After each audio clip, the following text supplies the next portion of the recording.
Our chalice lighting words today are adapted from the Reverend Dr. Michael Tino.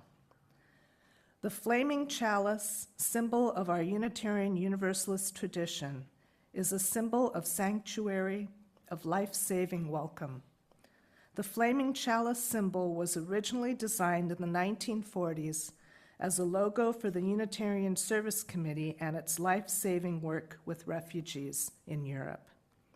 Hans Deutsch, the designer who created it, was himself a refugee.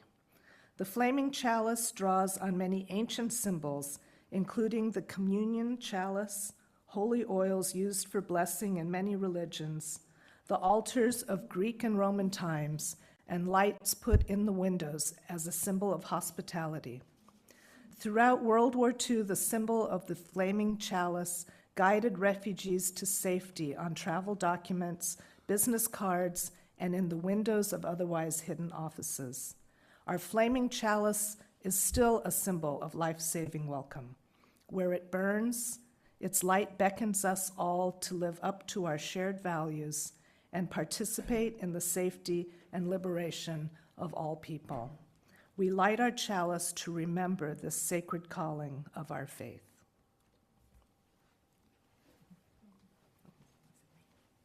It's you now.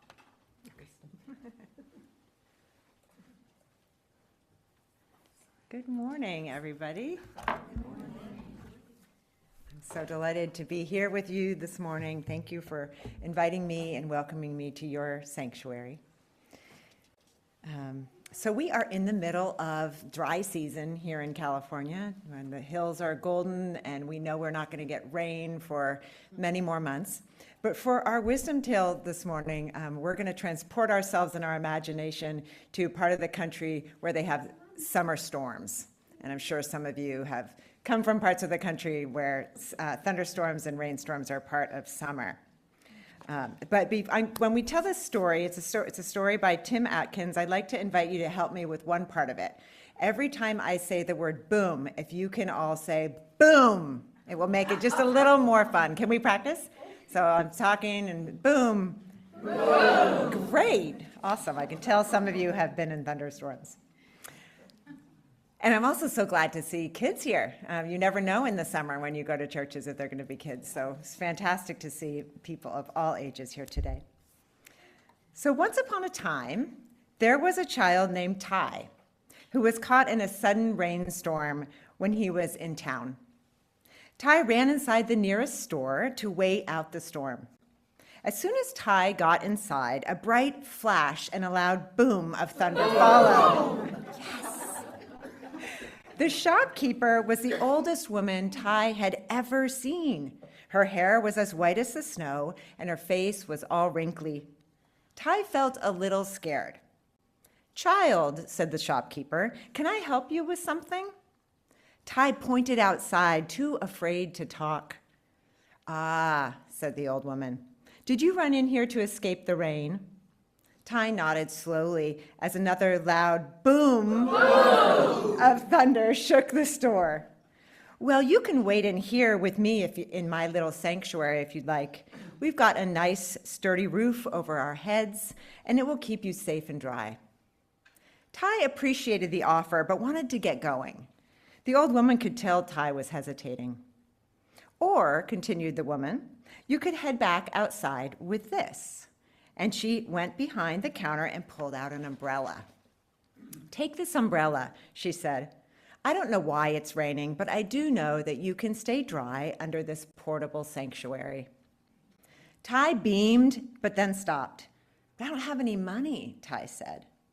The old woman waved her hand. "Don't worry, just be sure to offer the umbrella to someone else when they need it." Ty accepted the umbrella and headed back out into the rain. Under the umbrella, Ty was safe and happy. Then Ty saw a man in a suit trying to keep dry with a newspaper over his head. Ty heard another loud boom, and the newspaper began to fall apart under the heavy rain. So Ty went over to the man and held the umbrella up so high that it covered them both. "Thank you," said the man. Remembering the words of the old shopkeeper, Ty said, "I don't know why it's raining, but I do know that you can keep dry with me under this portable sanctuary." The man smiled in relief. He was having a really bad day. He was on his way to a job interview. He had been without work for quite some time and really needed this job. And when it started to rain, he cursed his luck. He would show up to his interview soaked, and he knew that would make a bad impression. Soon, Ty spotted their family in a store across the street. "Here," Ty said, "keep the umbrella. My family is over there." "Oh, I couldn't take your umbrella," said the man. No, take it. Just be sure to offer it to someone else when they need it." Ty handed him the umbrella and ran off to join their family. The man couldn't believe how nice Ty had been. He had to hurry, though, because it was almost time for his important interview. Another boom of thunder caused him to start running. Well, that man got the job, and soon he was able to afford to buy umbrellas of his own. And whenever it would rain, he would bring a couple extra umbrellas to give away to people who were stuck outside in the rain. And every time he gave away an umbrella, he would say, "I don't know why it's raining, but I do know that you can keep dry under this portable sanctuary." Pretty soon, more people in that town had umbrellas, and if they passed someone without an umbrella in the rain, they would give up their umbrella and say, "I don't know why it's raining, but I do know that you can keep dry under this portable sanctuary." And it became something that the townspeople practiced. And that's the kind of thing we're going to be talking about today, how we can offer one another sanctuary when it's stormy out. So thank you for listening. Is from the Reverend Dr. Sophia Betancourt. On November 6, 2024, the president of our national association, Reverend Dr. Sophia Betancourt, delivered a post-election message to Unitarian Universalists. Here is part of what she said to us this day. "We gather on the morning after, in a time of great fear and devastation and very real risk to ourselves and our beloveds. There is so much that we cannot yet know. Even if we know the shape and fear the character of our next governmental administration, we cannot fully know what is yet to come in this country. What I do know beyond any reasonable doubt is that we are a sanctuary people. We can make that claim from the powerful efforts of our elders in the middle of the 20th century through to our congregations and communities offering shelter to migrants today. Whether Harbor or Pink Haven, our home sanctuaries, and even our national headquarters model what it means to offer solidarity, shelter, and asylum in the face of what many cannot begin to imagine. These are times that will be defined by the continued and increased need for organizing and a faithful commitment to mutual aid. I want to invite us all back to what we learned in our earliest understandings of what humanity itself means. We draw our purpose from the call to honor and uphold non-negotiable sacredness of each and every person, of earth and of all beings, bound up together in an abiding love that rests in the call to justice.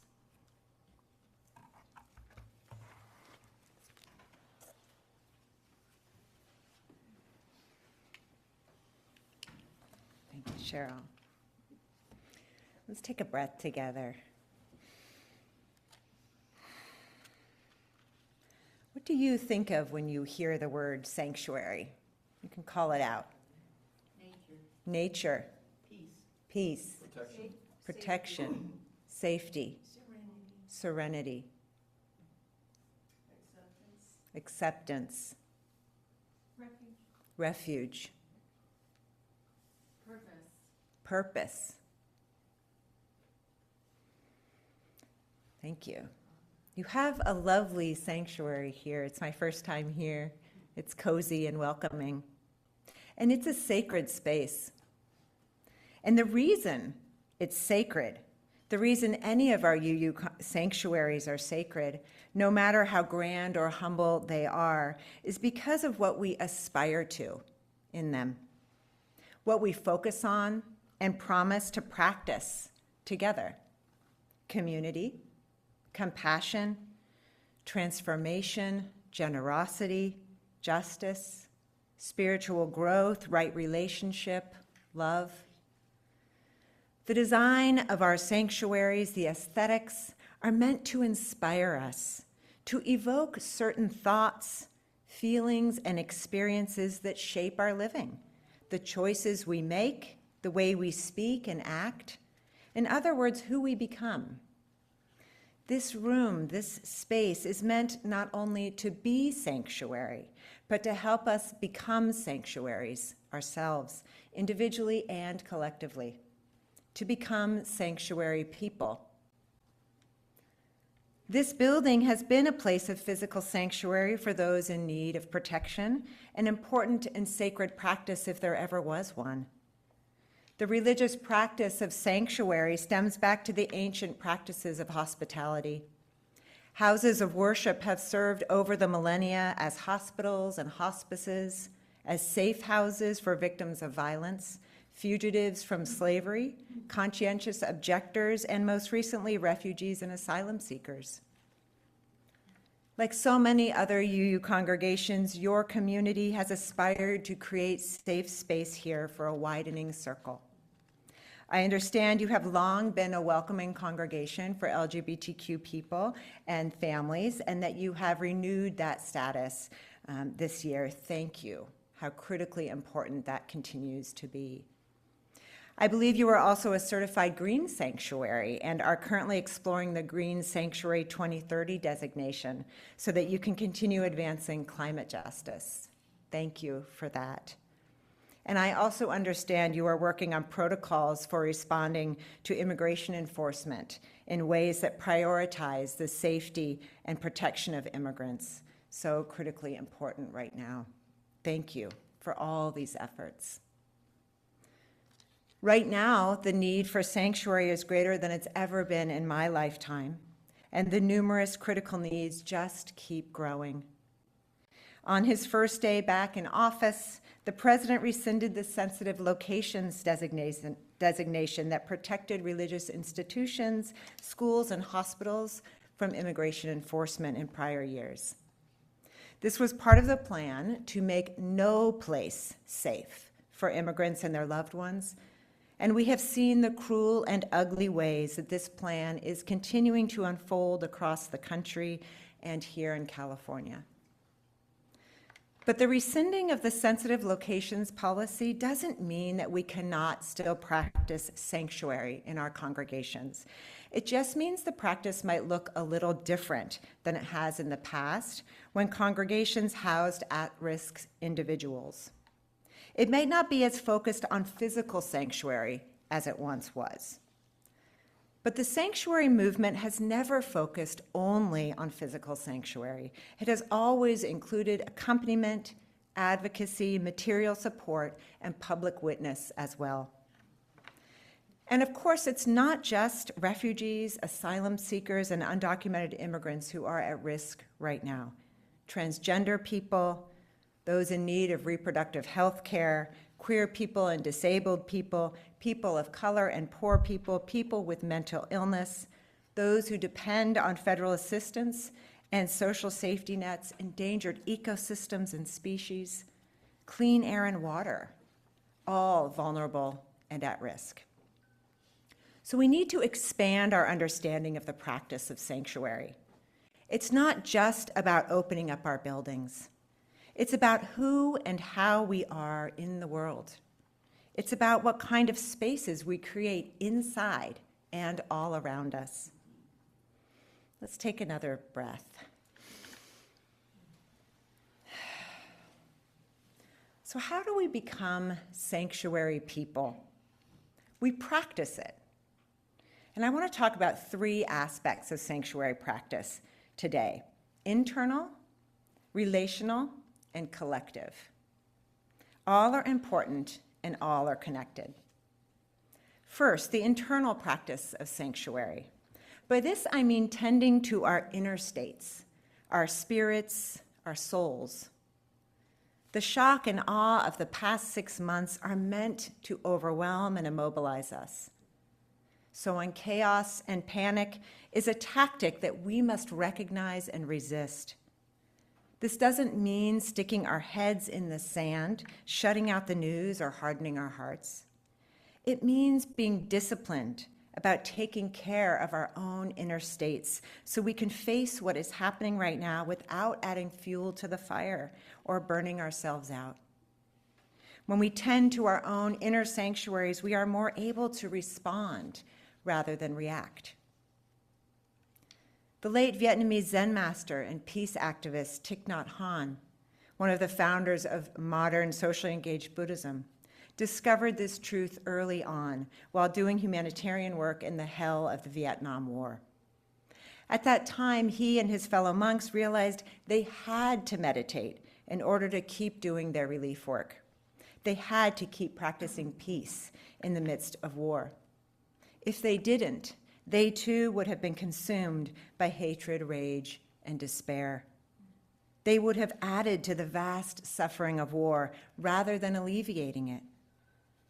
Whether or not we consider ourselves activists, there are lessons in this for us. It is possible for spiritual practice itself to become a sanctuary. When the world around us is on fire, when our lives feel like they are crumbling for one reason or another, it is possible to find and create sanctuary within ourselves. We create inner sanctuary through meditation, prayer, or any other form of regular practice that centers, grounds, and connects us to sources of love, hope, and goodness. For me, after years of mindfulness meditation, I find sanctuary in my breath. When I'm spinning out with anxiety or stress, coming back to my breath helps me feel a sense of spaciousness that allows me to be present with more openness and compassion to whatever is happening. And when I can do that, I'm more likely to be able to create a sense of sanctuary for those around me too. This isn't just about sustaining ourselves, it's also about effective resistance. In February, Rabbi Danya Ruttenberg wrote a piece titled "Fortify Inside: Why Spiritual Practice Matters During the Rising Authoritarian Tide." I printed that piece out and I return to it often because I find it so helpful. This moment in history will require the best of us, Rabbi Ruttenberg writes, and our internal fortifications matter more than ever.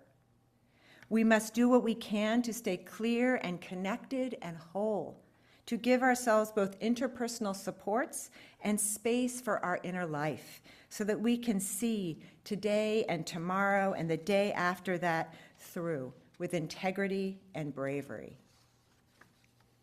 So if you do not have a regular spiritual practice that centers and grounds you, now is a really good time to start one.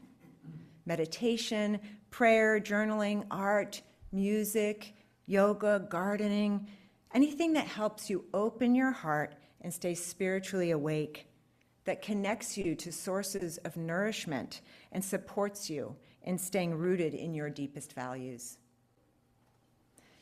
And when we think that we don't have time for spiritual practice, that's precisely when we need to do it most. That's advice that I often ignore, and I constantly have to relearn. No time to meditate? Do it for twice as long. Let's take another breath together. When we are able to create sanctuary inside ourselves, we bring it with us wherever we go. That's an important part of becoming sanctuary people. But it's not sufficient because we can't become sanctuary people by ourselves.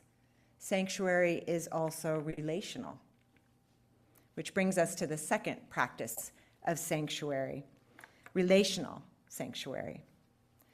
Being sanctuary for another person or creating sanctuary through the quality of our relationships. Maybe this is like the umbrella sanctuary story that I told, except for 2 people under that umbrella, not just one. This is an important one for Unitarian Universalists. We covenant to walk together in a spirit of love, as our Puritan congregational forebears put it. Whether this space here feels safe or not, or any space for that matter, depends on the quality of the relationships in it. How we treat one another, how we welcome newcomers, how willing we are to make space for difference, how we navigate conflict, practice mutual accountability, whether we can speak truth to each other in love, how well we listen to each other. Right now, the kind of relational power that is on full display in our country and many others around the world is dominance, power over instead of power with, an aggressive form of patriarchal power. My friends, aren't we done pressuring boys and men to hide or deny parts of themselves that might be considered weak, like empathy, kindness, or humility? These human qualities are sources of strength, of relational sanctuary, and we will not sacrifice them for a false sense of security. Can I get an amen? The relational climate in our country is one of escalating mistrust, fear, and division. If I am a federal employee and I attend a diversity, equity, and inclusion training, who will snitch on me? If I am trans, who will out me? If I am undocumented, who will turn me over to ICE? Who will report me if I get an abortion or perform one? If I refuse to comply, if I dare to speak truth to power, what will they do to me? It is impossible to feel safe in such a climate. Even those who comply, those who seek to stay close to that kind of power, know their position is tenuous. And the bullies with the big sticks, they are scared too, because they know no one trusts them either. In such a climate, our covenantal practice can become a form of resistance, a form of relational sanctuary, creating safety between us through the quality of our relationships. You recently adopted a covenant of right relations here at Starr King. I asked to see it, and it's inspiring and beautiful. Deep listening, respectful and empathetic speaking, resolving conflicts, asking for help, making amends, caring about the impact of our words and actions. Imagine if that was practiced at the highest levels of power. What if we printed out that covenant of right relations and read it as a sacred text each morning at the start of every meeting? What if all Unitarian Universalists embraced our covenants less like rules and more like prayers of the heart? What if we approached covenant not as an empty ritual, as it sometimes feels in UU spaces, but as a deeply faithful and transformative practice, a way of creating sanctuary? We become sanctuary people by creating sanctuary within and between us. Let's take a breath.